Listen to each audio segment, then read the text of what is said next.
brought to you by Charity Mobile, the phone company that sends 5% of your monthly plan price to your favorite charity.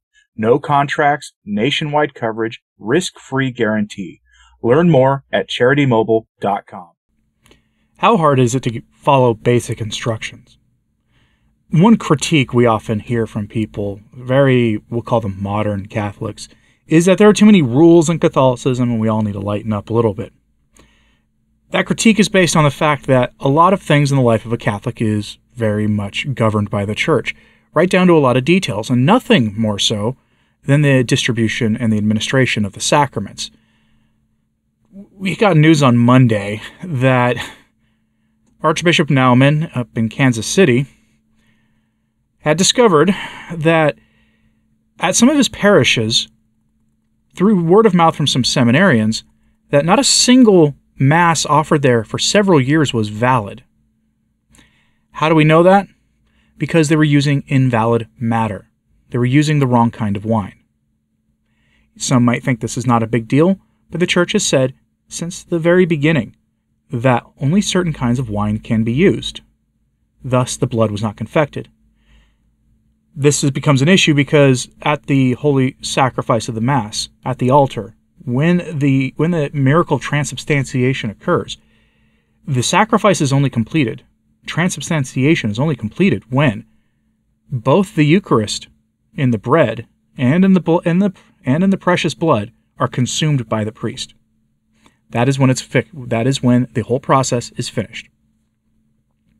And they discovered that there was no proper wine being used at some of these parishes. Multiple parishes. And the Archbishop did not identify, at least according to the official media reports at Pillar Catholic, what parishes these were. But they were using invalid matter. Meaning the precious blood was never consumed by the priest, meaning the sacrifice was never offered. Multiple priests have chimed in on this, all saying the same thing. Rome has to intervene to get those Mass intentions corrected, to have them rectified somehow. I don't know how Rome will do it, if they'll do it, if they care enough, frankly, given the state of things. But we have seen something horrible here, that numerous Masses in Kansas were invalid for years. This is not something to be taken lightly. This is the kind of thing that, not the first time we've heard this. Do you remember those baptism stories that came out a few years ago? Invalid baptisms. A priest right here in my own archdiocese in Oklahoma City discovered, making the national Catholic media, that he was invalidly baptized. It was a priest who found out he was invalidly baptized because he found his parents' videotape of his baptism. And he did not follow the rubric. The parish priest who baptized him didn't follow the rubrics for his baptism. He received all the sacraments in the matter of 2 days. Conditional baptism, conditional confirmation, all the rest of it. And then was reordained as a priest, all conditionally. There's a very real problem right now in the modern church. And it really is part of that spirit of Vatican II. A spirit that tells us we can do what we want. That the rules don't matter. The new Mass is designed to be customizable by the priest. You've had to have run into this at some point if you attend the new Mass. You've traveled, maybe just in your own diocese, and unless your bishop is particular about how the Mass is to be said, how the Mass is to be offered, you can go to one parish and then another parish just a few miles away, and the Mass is very different from each parish to parish, because the Mass is customizable to a certain degree at any rate. And that thinking bleeds into other things, and not just in which Eucharistic prayer is going to be used, which preface, all these other things, but how the priest treats the holy sacrifice himself. And this is probably the most horrifying example of this. So here is the quote from Pillar Catholic from the letter that they obtained, that has not been made public yet, and I hope it does get made public, but they obtained this letter from the Archdiocese of Kansas City, Kansas, from Archbishop Naumann. And here's what he had to say. Quote, "It has recently been reported by 2 priests having served in 3 different parishes that our that upon their appointment to these parishes, they soon discovered the long-term use of wines that were in fact invalid matter for the confection of the Eucharist, Archbishop Joseph Naumann noted in a May 31st letter obtained by the pillar. As a result, he wrote, in those parishes, for any number of years all masses were invalid, and therefore the intentions for which those masses were offered were not satisfied, including the obligation pastors have to offer Mass for the people. This is a gravely serious situation for which we must now petition the Holy See for guidance on restorative matters." End quote. Now, if you're wondering, did you meet your Sunday obligation to go to Mass? Yes, you did. Almost certainly, and I'm sure Rome and every bishop who's going to comment on this in the coming days will say you as a Catholic, if you attended one of those Masses, and if you find out that you attended a Mass that was invalid for a reason like that you fulfilled your Sunday obligation. And here's why. Because you intended to go to Mass. You did everything you were supposed to do.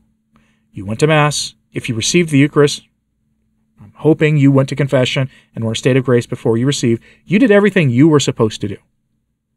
This is not your fault as a layperson. This is on the priests who did this and their seminary formations, their seminary formenters, and frankly, on the bishops. This is what we've gotten for decades. That's, again, those invalid baptisms. You do not forget those. How many people out there were invalidly baptized? You know, after a few of those stories broke a couple of years ago, all of a sudden you had a lot of lay people contacting their dioceses, wondering how they were able to find out if their baptism was valid or not, and getting conditionally rebaptized if their diocese would permit them to. I don't know how this is going to be handled, folks, but this is deadly serious. So let's go check in with Father Z, who over on his blog, he had this to say. He reminds us that wine for Mass can only be used to be made from grapes. The wine for Mass can only be made from grapes. It's the only thing it can be in it. Yes, there'll be some preservatives and that kind of thing. But he goes over a whole exhaustive list of the different kinds of wines that can be used for Mass. But he describes the canon law requirements for valid Mass in this way. Quote, "We read in Redemptionis Sacramentum," quote, "wine that is used in the most sacred celebration of the Eucharistic sacrifice must be natural from the fruit of the grape, pure and incorrupt, not mixed with other substances. It is altogether forbidden to use wine of doubtful authenticity or provenance, for the Church requires certainty regarding conditions necessary for the validity of the sacraments, nor are other drinks of any kind to be admitted for any reason, as they do not constitute valid matter. There can be some additives as preservatives. It is of divine institution that the only substances for transubstantiation are, for the host, bread made from wheat, and for the precious blood, wine made from grapes or raisins, desiccated grapes." End quote. Pretty straightforward. As he says earlier in that article, the priest's instructions are to say the red and do the black. You're supposed to follow the instructions. And so much in your life as a Catholic, regardless of whatever office you may or may not hold, your job is to essentially say the red and do the black. You're supposed to follow the basic rules because the Church, as instituted by Christ, has the power of binding and loosing. That's it. It's pretty straightforward. And yet, for some reason, we are plagued by priests who are innovators. The spirit of innovation, the spirit of inventiveness, the spirit of trying new things to make the Mass entertaining. If they're willing to do that, one wonders if they actually believed in the real presence. But this isn't, of course, the only thing like this we've seen. In the aftermath of this, we saw some other horrifying stories come out. Now, these are anecdotes. Take them with a grain of salt if you like, but I generally trust the sources on this because these are anecdotes that are from people that I trust. One report I saw said that seminarians caught a sacristan in a parish replacing consecrated hosts for Mass with unconsecrated hosts, meaning they were filling the ciborium with more unconsecrated hosts mixed in with consecrated hosts because they didn't think there were enough.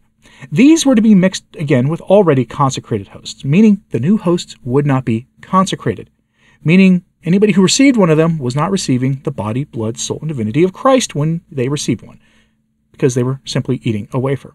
These were not going to be on the altar during the consecration. These were going to be brought out afterwards to fill in the cups that the Eucharistic ministers, because this was going to be at a Nova sort of parish almost certainly, were going to be using to distribute the Eucharist.